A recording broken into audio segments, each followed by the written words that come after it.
Hi, I'm Dave Keller. I am from Kitty Rabbit Creations.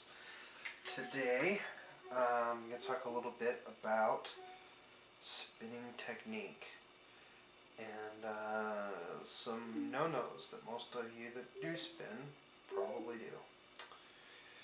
So, I've got to be the first one to admit my spinning technique isn't perfect, but a few things have helped me along the way. And the first thing is, you see most spinners, and they spin like this when they're not long drawing. And this is really bad on your hands. Really bad. Because you've got your wrist cocked sideways like this, instead of keeping it nice and fluid and square. So, if you go through and you square up to the wheel like this, you get a little bit of a different result. First thing being that your hand is in a more natural position. You can spin longer, your wrists don't get fatigued, things feel a little bit better. The other thing is that you can monitor how much twist the yarn is actually getting with either your ring finger or your pinky. And that's something you can't do if you spin like this. Got it? Awesome. Okay. So, right now, just going through and I'm doing a nice, wonderful little colorway called Fairy Camouflage from my company, Kitty Rabbit Creations.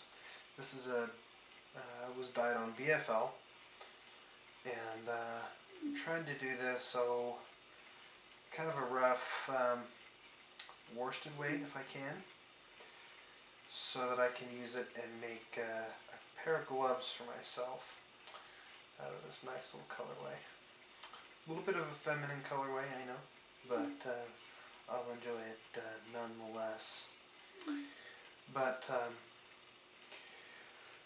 one thing that I am doing incorrectly right now with my technique is I am way too close to this orifice.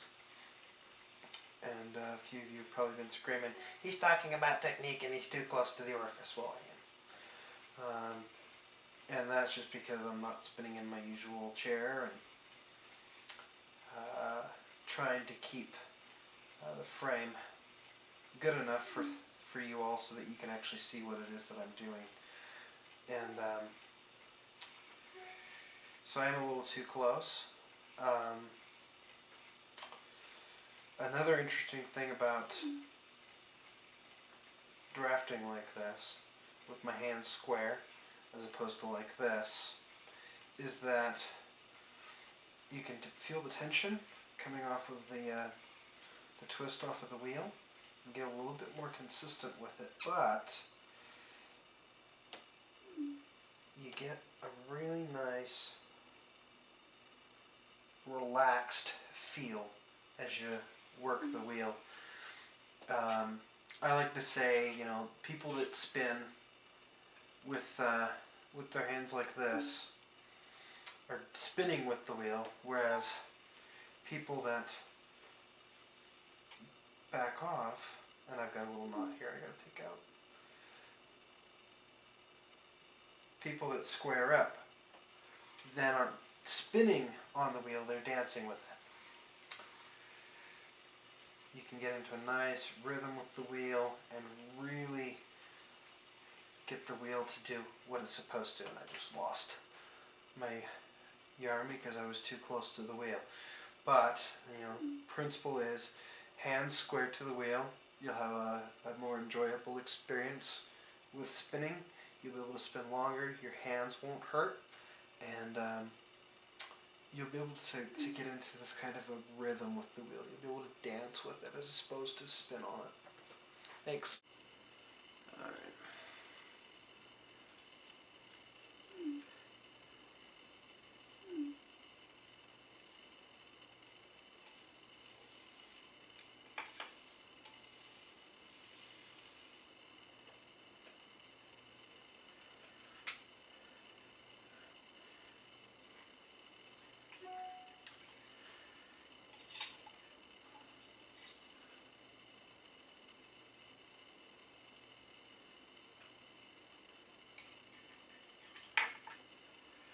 Okay, so I've got my yarn here on this colorway that I'm doing in fairy camouflage here, and decided to give you a different viewpoint of the wheel, a more squared up one, so that you can wow, that uptake was way too high. So that you can see exactly what I mean by squaring up the wheel, because from the side it just looks a little funny. So I'm gonna, and I'll back up for this as well and get and lean back as far as I can so that we can get some nice consistent spinning done here. I'm just trying to get this to set itself up so I can get a nicer consistent yarn, though right now I'm more concerned about talking to you about spinning and technique, though if you should be able to see that this is going to be a little thick and thin here for a second. Not something I terribly want, but right now I can't do a whole lot about it because part of it's already on the wheel and trying to get this set up. Okay, so what I mean by squaring up with the wheel is doing this, where you get to go through and feel the twist in the yarn on your coming off of your pinky or your ring finger. Some people that use this technique, I've seen them do it like this, where they've got the pinky floating out here in the air. And either one works. It's just, how do you want to do it? What are you most comfortable with? The driving force, the unifying bit on this is that you stay square so that you can monitor the twist a little bit better. And if you haven't noticed on this, my twist is really heavy. But monitoring the twist and keeping your hands relaxed so that you can go through and you can just spin and spin and spin. And though I don't entirely recommend doing that because wheel maintenance, you need to keep it nice and oiled and in top working order, but it really saves your hands when you can go through and you can just square right up to the wheel, dance with it, and that will get you a little bit better result. And so right now, I'm getting a nicer consistent yarn here, and